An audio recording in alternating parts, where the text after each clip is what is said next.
Di sini kami akan menjelaskan tentang analisis model desain sistem pembelajaran.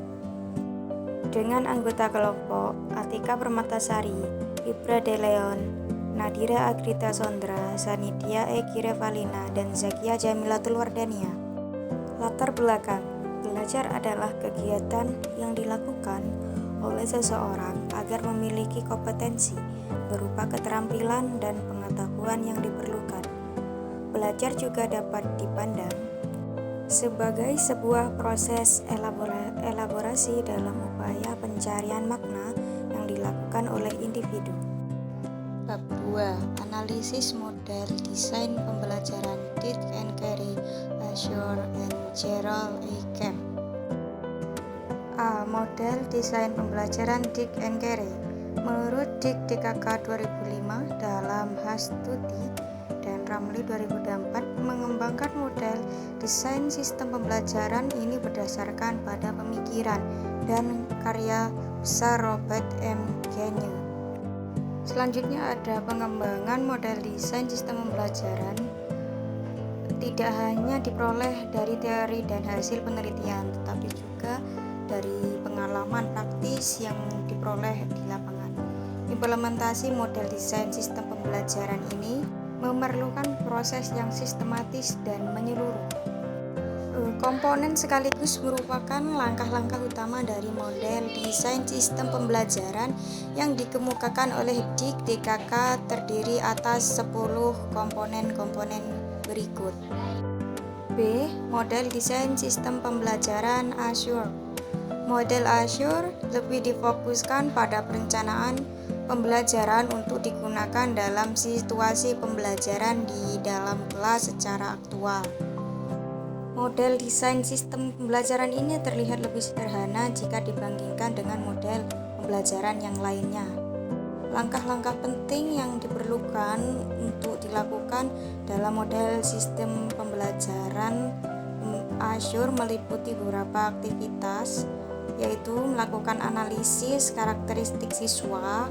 Yang kedua ada menetapkan tujuan pembelajaran. Yang ketiga adalah memilih media, metode pembelajaran, dan bahan ajar. Yang keempat ada memanfaatkan bahan ajar. Yang kelima ada melibatkan siswa dalam kegiatan pembelajaran. Yang keenam ada mengevaluasi dan merevisi. C. Model desain pembelajaran Gerald A. Kemp.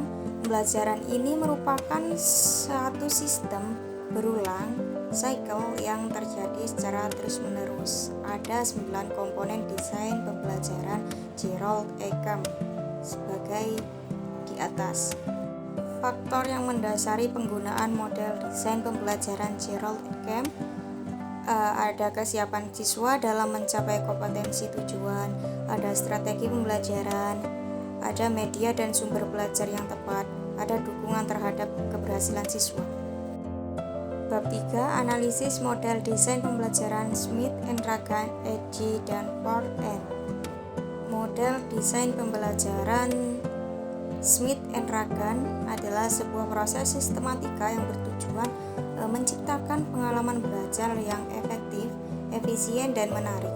Memiliki 3 fase, yaitu menganalisis konteks pembelajaran, membuat strategi pembelajaran, dan evaluasi formatif dan sumatif. Langkah-langkah dalam model instruksional Smith and Ragan: analisis lingkungan belajar, analisis karakter siswa, analisis tugas pembelajaran, analisis butir teks, dan menentukan strategi pembelajaran. B. Model pembelajaran AD adalah salah satu kerangka kerja yang digunakan dalam desain instruksional yang efektif.